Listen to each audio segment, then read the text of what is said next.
हरे कृष्णा। आज वरुथिनी एकादशी है, तो आपको मैं एकादशी के बारे में सुना रहा हूँ, जरा ध्यानपूर्वक से सुनिए। हरे कृष्णा। युधिष्ठिर ने पूछा, हे वासुदेव, वैशाख मास के कृष्ण पक्ष में किस नाम की एकादशी होती है? कृपया उसकी महिमा बताइए। तो भगवान श्री कृष्ण बोले, राजन, वैशाख गुजरात महाराष्ट्र के अनुसार चैत्र कृष्ण पक्ष की एकादशी वरुथिनी एकादशी के नाम से प्रसिद्ध है और इस श्लोक को परलोक में भी सौभाग्य प्रदान करने वाली एकादशी है। वरुथिनी के व्रत से सदा सुख की प्राप्ति और पाप की हानि होती है। वरुथिनी के व्रत से मानदाता तथा धुनाधार आदि अन्य अनेक राजा स्वर्गलोक से प्राप्त हुए, जो फल 10,000 वर्षों तक तपस्या करने के बाद भी मनुष्य को प्राप्त होता है। वही फल इस वरुथिनी एकादशी के व्रत का रखने मात्रा से प्राप्त हो जाता है। नृप श्रेष्ठ, घोड़े के दान से हाथी का दान श्रेष्ठ है। भूमिदान उससे भी बड़ा है। भूमिदान से भी अधिक महत्व तिलदान है। तिलदान से बढ़कर स्वर्णदान और स्वर्णदान से बढ़कर अन्नदान है, क्योंकि देवता, पितर तथा मनुष्य से अन्न से ही तृप्ति होती है। विद्वान पुरुषों से कन्यादान को भी इस दान से भी समान बताया गया।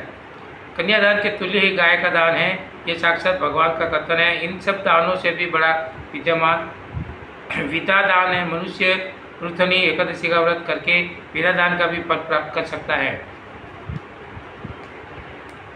जो लोग पाप से मोहित होकर कन्या के धन से जीविका चलाते हैं, वे पुण्य का क्षय होने का विचारवान नरक में जाते हैं। अतः सर्वथा प्रयत्न करके कन्या के धन से बचना चाहिए। उसे अपने काम में नहीं लाना चाहिए। जो अपनी शक्ति के अनुसार अपनी कन्या को आभूषणों से विभूषित करके पवित्र भाव से कन्या का दान करता है, उसे पुण्य संज्ञा बताने से चित्रगुप्त भी असमर्थ है। वरुथिनी एकादशी करके भी मनुष्य उसी के समान फल प्राप्त होता है।